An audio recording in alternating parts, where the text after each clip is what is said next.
ओम शांति। 26 मई 2022। अभी पढ़ते बाप दादा की मुरली। मीठे बच्चे, विजयमाला में आना है तो निश्चय बुद्धि बनो। निराकार बाप हमें पढ़ाते हैं, वह साथ ले जाएंगे, इस निश्चय में ही कभी संशय नहीं आए। प्रश्न है, विजय रत्न बनने वालों की मुख्य निशानी क्या होगी? उत्तर, उन्हें कभी भी किसी बात में संशय नहीं आएगा। वह निश्चय बुद्धि होंगे। उन्हें निश्चय होगा कि यह संगम का समय है, अब दुखधाम पूरा हो, सुखधाम आना है। बाप ही राजयोग सिखला रहे हैं, वही देही अभिमानी बनाकर साथ ले जाएंगे। वह अभी हम आत्माओं से बात करते हैं, हम उनके सन्मुख बैठे हैं। परमात्मा हमारा बाप भी है, राजयोग की शिक्षा देते हैं इसलिए शिक्षक भी है, और शांति धाम में ले जाएंगे इसलिए सद्गुरु भी है। ऐसे निश्चय बुद्धि हर बात में विजयी होंगे। गीत है, तुम्हें पाके हमने जहान पा लिया, जमी तो जमी आसमां पा लिया। ओम शांति। बाप ने बच्चों को ओम शांति का अर्थ समझाया है। हर एक बात सेकंड में समझने की है।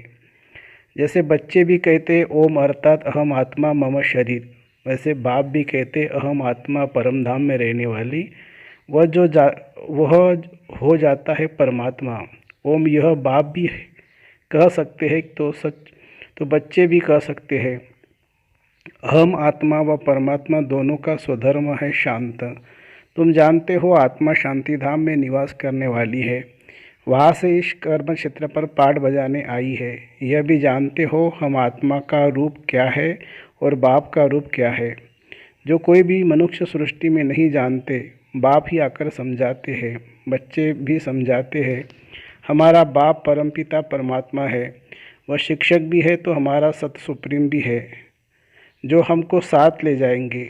गुरु तो बहुत करते हैं, अभी बच्चे निश्चय करते हैं कि परमपिता परमात्मा बाप भी है, सहज राजयोग और ज्ञान की शिक्षा भी दे रहे हैं और फिर साथ भी ले जाएंगे। इस निश्चय में ही तुम बच्चों की विजय है। विजयमाला में पिरोए जाएंगे। रुद्रमाला व विष्णु की माला। भगवान वाच में तुम बच्चों को राजयोग सिखलाता हूँ, तो टीचर भी हो गया। मत तो मिलनी चाहिए ना। बाप की अलग मत, टीचर की अलग मत, गुरु की अलग होती है, भिन्न भिन्न मत मिलती है। यह फिर सभी का एक ही है, इसमें संशय आदि की कोई बात नहीं है। जानते हो हम ईश्वर की फैमिली अथवा वंशावली है। गॉड फादर इज क्रिएटर गाते भी है, तुम मात पिता हम बालक तेरे, तो ज़रूर फैमिली हो गई। भारत में गाते हैं, वह है पास्ट की बात। अभी प्रेजेंट में तुम उनके बच्चे बने हो, उसके लिए ही शिक्षा लेते हैं। बाबा आपकी श्रीमत पर हम चलते हैं तो जो पाप है वह योग बल से कट जाएंगे। बाप कोई पतित पावन सर्वशक्तिवान कहते हैं। बाप तो एक ही है, बरोबर मम्मा बाबा भी कहते हैं, उनसे राजयोग सीख रहे हो। आधा कल्प तुम ऐसा वर्षा पाते हो जो वहाँ दुख का नाम नहीं रहता, वह है ही सुखधाम। जब दुखधाम का अंत होगा तब तो बाप आएगा ना, वह भी संगम का समय हो गया। तुम जानते हो बाबा हमको राजयोग भी सिखलाते हैं, देही अभिमानी बनाकर साथ भी ले जाते हैं। तुमको कोई मनुष्य नहीं पढ़ाते हैं, यह तो निराकार बाप पढ़ाते हैं। तुम आत्माओं से बात हो रही है, इसमें संशय की व मूंझने की कोई बात नहीं है। सामने बैठे हैं, यह भी जानते हो हम ही देवता थे तो पवित्र प्रवृत्ति मार्ग के थे। 84 जन्मों का पाठ पूरा किया, तुमने 84 जन्म लिए हैं। गाते भी है, आत्मा या परमात्मा अलग रहे बहुकाल। सतयुग आदि में पहले पहले देवी देवता ही होते हैं, जो फिर कलयुग अंत में पतित बनते हैं। पूरे 84 जन्म लेते हैं। बाप हिसाब भी बतलाते हैं। सन्यासियों का धर्म ही अलग है, झाड़ में अनेक प्रकार के धर्म हैं। पहले पहले फाउंडेशन है देवी देवता धर्म। कोई मनुष्य वह देवी देवता धर्म स्थापन नहीं कर सकते। देवी देवता धर्म प्राय लोप है, फिर से अभी स्थापना हो रही है। फिर सतयुग में तुम अपनी प्रारब्ध भोगेंगे। बड़ी ज़बरदस्त कमाई है। तुम बच्चे अभी बाप से सच्ची कमाई करते हो, जिससे तुम सचखंड में सदा सुखी बनते हो। तो अटेंशन देना पड़े। बाप ऐसे नहीं कहते घर बार छोड़ो, वह तो सन्यासियों को वैराग्य आता है तो बाप कहते वह रॉन्ग है, इससे कोई सृष्टि का कल्याण नहीं होगा। फिर भी भारत में इन सन्यासियों का धर्म अच्छा है। भारत को थमाने के लिए सन्यास धर्म स्थापन होता है, क्योंकि देवताएं वाम मार्ग में चले जाते हैं।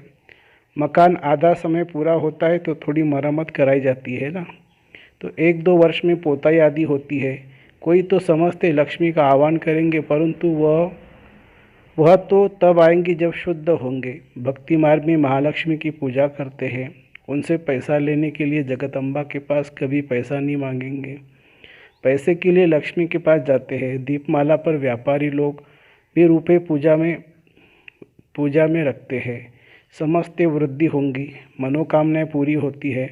जगत अम्बा का सिर्फ मेला लगता है, मेला तो है ही यह जगत पिता जगत अम्बा से मिलने का मेला। यह है सच्चा मेला जिससे फ़ायदा होता है।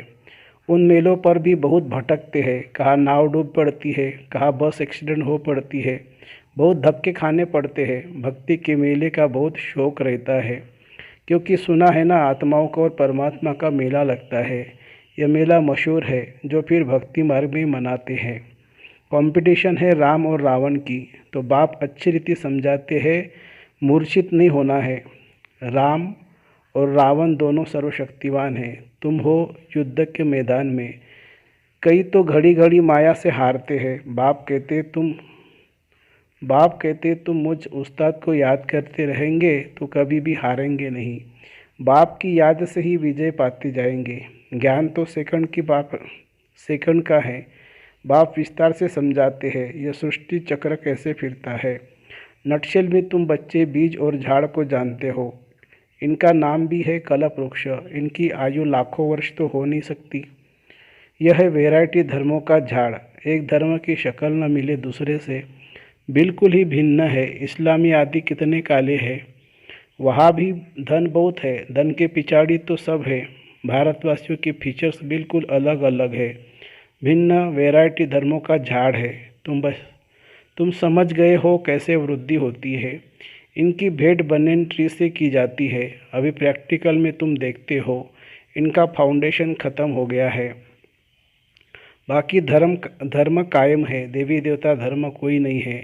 कलकत्ते में तुम देखेंगे सारा झाड़ हरा भरा खड़ा है, फाउंडेशन है नहीं। इनका भी फाउंडेशन है नहीं, जो स्थापन हो रहा है।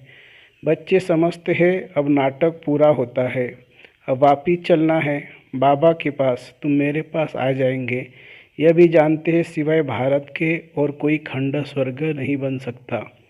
गाते भी है प्राचीन भारत, परंतु गीता में कृष्ण का नाम डाल दिया है। बाप कहते हैं श्री कृष्ण को पतित पावन कोई कहेंगे नहीं, निराकार को मानेंगे। कृष्ण तो सतयुग का प्रिंस है। उस नाम रूप देश में फिर कृष्ण स्वर्ग में ही आएगा। वही फीचर्स फिर थोड़े ही हो सकते हैं। एक एक के फीचर्स अलग अलग है, कर्म भी सबके अलग अलग है। यह अनादि ड्रामा बना हुआ है। हर एक आत्मा को पाठ मिला हुआ है।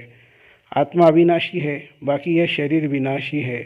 मैं आत्मा एक शरीर छोड़ दूसरा लेता हूँ, परंतु यह आत्मा का ज्ञान भी कोई को नहीं है। बाप आकर नई बातें सुनाते हैं। मेरे सिखिलदे बच्चे भी कहते हैं बाबा 5000 वर्ष हुए हैं आपसे मिले। योग बल से तुम सारे विश्व के मालिक बनते हो। पहली हिंसा है 1-2 पर काम कटारी चलाना, यह भी समझाया गया है। बाहुबल की लड़ाई से भी कभी कोई विश्व के मालिक बन नहीं सकते, जबकि योग बल से बनने वाले हैं। परंतु शास्त्रों में फिर देवताओं और दैत्यों की युद्ध दिखाई है। यह बात ही नहीं है। यहाँ तुम योग बल से जीत पाते हो बाप द्वारा। बाप है विश्व का रचिता, सो जरूर नहीं विश्व ही रचते हैं। लक्ष्मी नारायण नई दुनिया स्वर्ग के मालिक थे, हम ही स्वर्ग के मालिक थे। फिर 84 जन्म ले पतित वर्थ नॉट पेनी बने हैं। अब तुमको ही पावन बनना है। भगत तो बहुत है, परंतु जास्ती भक्ति किसने की है? जो आकर ब्राह्मण बनते हैं। उन्होंने शुरू से लेकर भक्ति की है, वही आकर ब्राह्मण बनेंगे। प्रजापिता सूक्ष्मतन में तो नहीं है, ब्रह्मा तो यहाँ चाहिए ना, जिसमें प्रवेश करते हैं। तुम जानते हो जो बाबा मम्मा यहाँ है वह वहाँ है। यह बातें बड़ी अच्छी समझने की है। डायरेक्शन बाबा देते रहते हैं। ऐसे ऐसे तुम सर्विस करो। बच्चे नई नई इन्वेंशन निकालते हैं। कोई इन्वेंशन करते तो कहेंगे क्लब पहले भी ये इन्वेंशन निकाली थी। फिर उनको इम्प्रूवमेंट किया जाता है। स्वर्ग और नरक का गोला जो बनाया है यह बहुत अच्छा है। कृष्ण सभी को बहुत प्यारा लगता है, परंतु उन्हों को यह पता नहीं कि यही नारायण बनता है। अब यह युक्ति से समझाना है। तुम्हारा ये गोला तो बहुत बड़ा होना चाहिए, एकदम छत जितना बड़ा हो, जिसमें नारायण का चित्र हो, कृष्ण का भी हो। बड़ी चीज़ मनुष्य अच्छी रीति देख सकते हैं। जैसे पांडवों के कितने बड़े बड़े चित्र बनाए हैं। पांडव तो तुम हो ना, या बड़े तो कोई है नहीं। जैसे मनुष्य होते 6 फुट वाले, ऐसे है। ऐसे मत समझो सतयुग में बड़ी आयु होती है इसलिए लंबे शरीर वाले होंगे। जास्ती लंबा मनुष्य तो शोभता भी नहीं। तो समझाने के लिए बड़े बड़े चित्र चाहिए। सतयुग का चित्र भी फर्स्ट क्लास बनाना है। इसमें लक्ष्मी नारायण का, नीचे राधे कृष्ण का भी देना है। यह है प्रिंस प्रिंसेज। ये चक्र फिरता रहता है। ब्रह्मा सरस्वती फिर लक्ष्मी नारायण बनते हैं। हम ब्राह्मण सो फिर देवता बनते हैं। यह भी जानते हैं हम सो लक्ष्मी नारायण बनते हैं, फिर हम सो राम सीता बनेंगे। ऐसी राजाई करेंगे। बच्चे ऐसे चित्रों पर बैठ किसी को समझाएंगे तो बड़ा मज़ा आएगा। कहेंगे यह तो बड़ा फर्स्ट क्लास ज्ञान है। बरोबर हठयोगी तो यह ज्ञान दे न सके।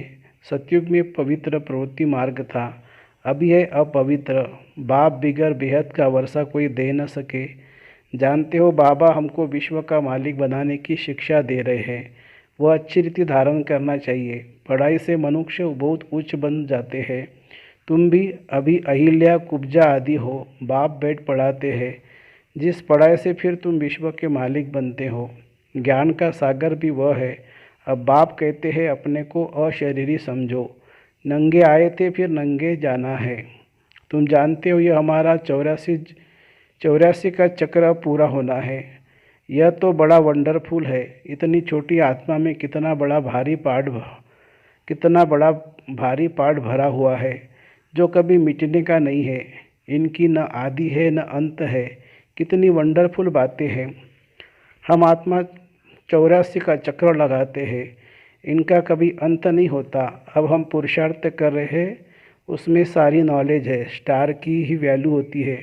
स्टार जितना तीखा उतना दाम जास्ती। अब इस एक स्टार में कितना सारा ज्ञान है। गाते भी है, प्रकृति के बीच में चमकता है जब सितारा। इस वंडर को तुम जानते हो। बाप कहते हैं मैं भी स्टार हूँ जिसका साक्षात्कार भी हो सकता है, परंतु सुना है ना कि वह बहुत तेजोमय अखंड ज्योति है, सूर्य मिसल है। तो बाबा अगर स्टार रूप दिखाए तो माने नहीं। ऐसे बहुत ध्यान में जाते थे तो तेजोमय जो कहते हैं वह साक्षात्कार हो जाता था। अभी तुम समझते हो परमात्मा स्टार मिसल है। अच्छा, मीठे मीठे सिखिलदे बच्चों प्रति माता पिता बाप दादा का याद प्यार और गुड मॉर्निंग। रूहानी बाप की रूहानी बच्चों को नमस्ते। हम रूहानी बच्चों की रूहानी माता पिता बाप दादा को याद प्यार, गुड मॉर्निंग और नमस्ते बाबा, नमस्ते। धारणा के लिए मुख्य सार। सचखंड का मालिक बनने के लिए बाप से सच्ची कमाई करनी है। बाप जो उस्ताद है उसकी याद में रह मायाजित बनना है।